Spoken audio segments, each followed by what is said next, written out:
everybody. So how's the bobblehead likeness?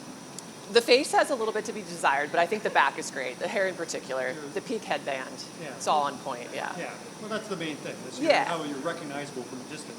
Yeah. I mean, as far as bobbleheads go, I hear they can be pretty hit or miss. This one is pretty good. Yeah. Becky, your activism is such a huge part of your legacy, whether it's for people, for LGBTQ rights, for trans rights. Why was that such a cornerstone for you? Also, happy Pride. Happy Pride. Yeah.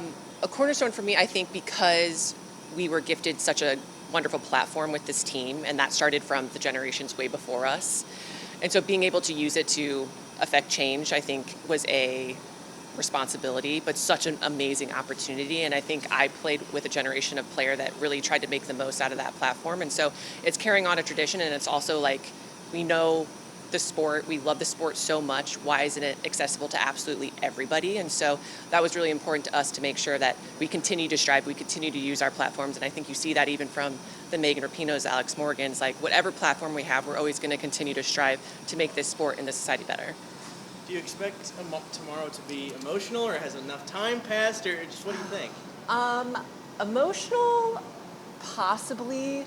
I am already, telling my TNT crew that I've been sweating a lot just from being uncomfortable. I'm not used to having a lot of spotlight on me about this, but it really is about celebrating the people that got you here. And so to have it in St. Louis, to have my family there, I've got club coaches that I'm still so close with. One of them does my taxes, so I'm like always in contact with her. So to have these people here to celebrate with, I think is what makes it emotional for me. About how many people are you expecting tomorrow to be here for you? People that I actually invited, about 20, but then I've heard people saying, oh, hey, we're bringing the family. And so I don't know how many people are going to be, but hopefully I'll have some fun, like high school people pop up. They'll be like, oh my gosh, it's been too many years. How you doing?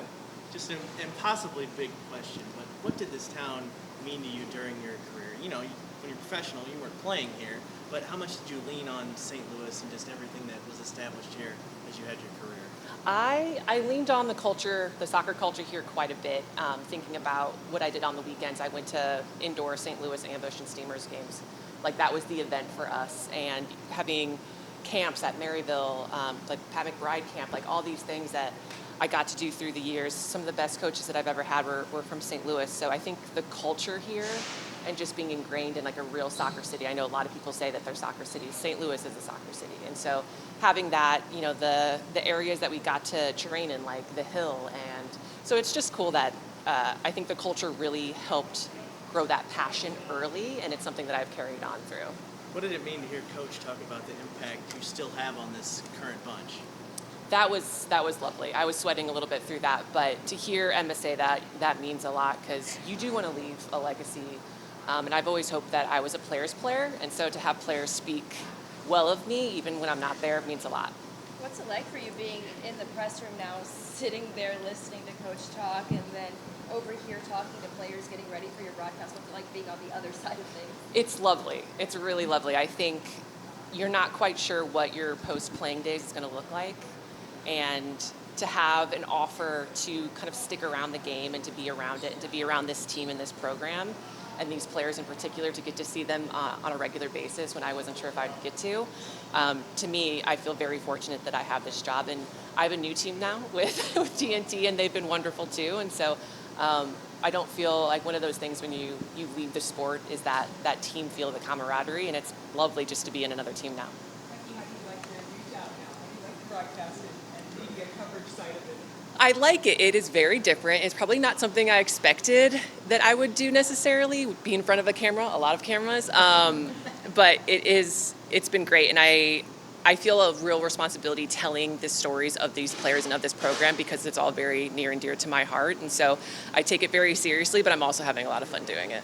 Becky, Lindsay Hughes said that she asks herself, what would Becky do?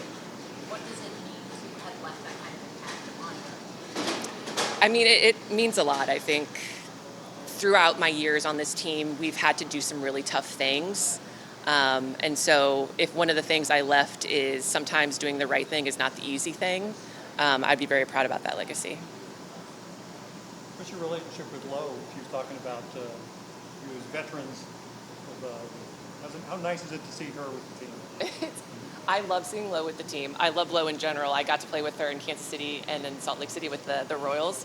And she's always been that person, just feisty, such an individual, loves the sport, not intimidated by the moment, by anything. And to see her play on the field and her leadership evolve through the years, watching her on the Current, I'm so proud of her. I'm so glad that this happened for her, that she got this call up. I love that, her age didn't disqualify her from getting this call up. And I expect great things from her. If it's with the national team, if it's continuing playing professionally, she's just one of those people that whatever she does, she's going to thrive. Thanks, guys. Appreciate it. Thanks, Becky. Thank you, Becky.